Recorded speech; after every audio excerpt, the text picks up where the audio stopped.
India முழுவதற்கும் மதுக்கடைகளை மூட வேண்டும். இதை ஒன்றிய அரசும் மாநில அரசுடைய உதவியோடு துணையோடு நடைமுறைப்படுத்த வேண்டும் என்று அரசமைப்பு சட்டத்தினுடைய உறுப்பு 47 வலியுறுத்தப்பட்டிருக்கிறது. ஆனால் இந்தியா சுதந்திரமடைந்து 75 ஆண்டுகளை கடந்து விட்டது. நாம் பெருமையோடு அதை கொண்டாடி கொண்டிருக்கிறோம். அடுத்தடுத்து வந்த ஆட்சியாளர்கள் அரசமைப்பு சட்டத்தில் சொல்லப்பட்டிருக்கிற அந்த விதியை, அந்த உறுப்பு சொல்லுகிற அந்த செயலை இவர்கள் செய்ய மறந்துவிட்டார்கள், மறுத்துவிட்டார்கள். ஆரம்ப காலத்தில் இதற்காக சில நடவடிக்கைகளை அன்றைக்கு இருந்த காங்கிரஸ் ஆட்சியிலே செய்தார்கள். இதற்காக ஒரு கமிஷனை அமைத்தார்கள். மதுவிலக்கு விசாரணை கமிஷன் என்ற ஒரு ஆணையத்தை அமைத்து நாட்டின் பல பகுதிகளுக்கும் சென்று மக்களிடத்திலே கருத்துக்களை கேட்டு இந்த மதுவிலக்கு கொள்கையை நடைமுறைப்படுத்தலாமா வேண்டாமா என்று கேட்டார்.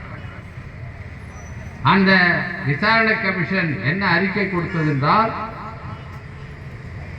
இந்தியா முழுமைக்கும் மதுவிலக்கை நடைமுறைப்படுத்த வேண்டும். 1956ஆம் ஆண்டு அதற்காக ஏப்ரல் 1ஆம் தேதியிலிருந்து இந்தியா முழுமைக்கும் மதுவிலக்கை நடைமுறைப்படுத்த வேண்டும். மாநில அரசுகள் இதற்கு ஒத்துழைப்பு நல்க வேண்டும். எல்லா மதுக்கடைகளும் 1958ஆம் ஆண்டுக்குள் மூடப்பட வேண்டும் என்று அந்த மதுவிலக்கு விசாரணை கமிஷன் அறிக்கை கொடுத்தது. அயல்நாட்டு பிரதிநிதிகள் வருகிறார்கள். அவர்களுக்கு அளிக்கப்படுகிற விருந்துகளில் கூட மது பரிமாறக்கூடாது என்று விசாரணை கமிஷன் அறிக்கை கொடுத்தது. ஆனால் அந்த அறிக்கையை தூக்கி ஓரமாக வைத்துவிட்டு எல்லா இடங்களிலும் மதுக்கடைகள் திறக்கப்பட்டன. எந்த மகாத்மா காந்தியடிகள் இந்த நாட்டிலே மதுவிலக்கு வேண்டும் என்று போராடினாரோ, அவரால் உருவாக்கப்பட்ட காங்கிரஸ் கட்சி அவர்களுடைய அரசாங்கங்களே பல இடங்களிலே மகாத்மா காந்தியடிகளுடைய கொள்கைக்கு மாறாக மதுக்கடைகளை திறந்தார்கள். இந்த மதுக்கடைகள் எப்பொழுது வந்தன? வெள்ளைக்காரர்கள் இந்த நாட்டை ஆளுகின்ற நேரத்தில் அவர்களுக்கு வருமானம் வர வேண்டும் என்பதற்காக என்னென்னலாம் வழி இருக்கிறது என்று பார்த்தார்கள். அப்பொழுதுதான் மக்களிடத்திலே மது பழக்கத்தை ஊக்குவித்து மது விற்பனையை செய்தால் அதற்கு வரி போட்டால் அதன் மூலமாக வருமானம் வரும் என்று கண்டறிந்து வெள்ளைக்கார ஆட்சி காலத்தில் அவர்களுக்கு வருமானத்துக்காக திறக்கப்பட்டதுதான் இந்த மதுக்கடைகள். கள்ளுக்கடைகளை திறந்தார்கள், சாராய கடைகளை திறந்தார்கள். ஆனால் அன்றைக்கு வெள்ளைக்கார ஆட்சி இந்த நாட்டிலிருந்து ஒழிக்கப்பட வேண்டும் என்று சொல்லி போராடிய அனைவரும் இன்றைக்கு அந்த சுதந்திர போராட்டத்தில் நேரடியாக பங்கேற்காமல், ஆனால் நாங்கள் தான் வெள்ளைக்காரர்களை எதிர்த்தோம் என்று வாய்கிழிய பேசுகிறார்களே பாரதிய ஜனதா கட்சிக்காரர்கள், சங்க பரிவாரங்கள், RSS அமைப்பு, இவர்களெல்லாம் அன்றைக்கு இந்த பிரிட்டிஷ் ஆட்சியாளர்களுடைய இந்த மது கொள்கை என்பது இந்த நாட்டுக்கு மோசமானது, தீங்கு விளைவிப்பது, எனவே இதை எதிர்க்க வேண்டும், இந்த கடைகள் மூடப்பட வேண்டும் என்று சொன்னார்கள். பிரிட்டிஷ் ஆட்சி காலத்தில் இங்கே இருப்பவர்களும் ஆட்சி அதிகாரத்தில் பங்கு பெற வேண்டும் என்று இரட்டை ஆட்சி முறை 1937ஆம் ஆண்டிலே நடைமுறைப்படுத்தப்பட்டது. ஏறத்தாழ 100 ஆண்டுகளுக்கு முன்னால் அன்றைக்கு காங்கிரஸ் கட்சி தான் எல்லா இடங்களிலும் ஆட்சி அமைக்கிற வாய்ப்பை பெற்றது. தமிழ்நாட்டில் முதலிலே மதுக்கடைகள் மூடப்பட்டது தமிழ்நாட்டிலே தான், சேலம் மாநகராட்சியிலே தான். இன்றைக்கு மாநகராட்சி சேலம் நகராட்சியில். அது ராஜாஜி அவர்கள் பிறந்த மாவட்டம் என்கிற காரணத்தால் முதலிலே அங்கே மூடினார். இந்தியாவுக்கு மது ஒழிப்பிலே வழிகாட்டியாக இருந்த மாநிலம் தமிழ்நாடு.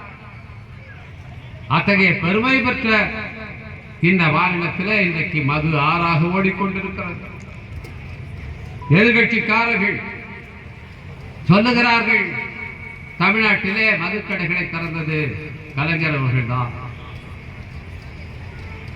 இந்தியாவில் பல மாநிலங்களிலே மதுக்கடைகள் திறக்கப்பட்ட பிறகு தமிழ்நாட்டில் சென்னை மாகாணம் என்று இருந்த இந்த மாகாணத்திலே பிரிந்து சென்ற ஆந்திராவிலும் கர்நாடகாவிலும் மதுக்கடைகள் திறக்கப்பட்ட பிறகு 1971ஆம் ஆண்டிலே அன்றைக்கு முதலமைச்சராக இருந்த கலைஞர் அவர்கள் மதுக்கடைகளை இங்கேயும் திறக்க செய்தார். அது உண்மைதான். 1937ஆம் ஆண்டுக்கு பிறகு 34 ஆண்டுகள் மது இல்லாமல் இருந்த தமிழ்நாட்டிலே மதுக்கடைகள் 1971 கலைஞரால் திறக்கப்பட்டது உண்மைதான். ஆனால் அதற்கு வந்த எதிர்ப்பின் காரணமாக, குறிப்பாக பெண்களுடைய எதிர்ப்பின் காரணமாக 3 ஆண்டுகளில் மீண்டும் மதுவிலக்கை கொண்டு வந்தவரும் கலைஞர் தான். 1974ஆம் ஆண்டு சரியாக 50 ஆண்டுகளுக்கு முன்னாலே செப்டம்பர் மாதம் 1ஆம் தேதி, இதே செப்டம்பர் மாதம் 1ஆம் தேதி தமிழ்நாட்டில் இருந்த மதுக்கடைகள் எல்லாம் மூடுகிற அறிவிப்பை, சட்டத்தை நடைமுறைப்படுத்தி வரும் கலைஞர் தான். 74ஆம் ஆண்டு அவர் மதுக்கடைகளை மூடிவிட்டார். 50 ஆண்டுகள் ஆகிவிட்டன. கலைஞர் அவர்களால் மதுக்கடைகள் மூடப்பட்டு பொன்விழா ஆண்டு இது. திராவிட முன்னேற்ற கழகம் இன்றைக்கு கலைஞர் அவர்களுடைய 100ஆண்டின் நிறைவை பெருமையாக கொண்டாடி கொண்டிருக்கிறது. அந்த கொண்டாட்டத்திலே ஒரு பகுதியாக அவர் மதுக்கடைகளை மூடிய 50வது ஆண்டு இது என்பதையும் சேர்த்து கொண்டாட வேண்டும். ஏனென்றால் அவர் மீது ஒரு களங்கம் படித்திருக்கிறது. அவர்தான் கடையை திறந்தார் என்பதை மட்டும்தான் சொல்லுகிறார்கள். ஆனால் அதே மதுக்கடைகளை மூடியவர் கலைஞர் என்பதை எதிர்கட்சிக்காரர்கள் சொல்லுவதில்லை.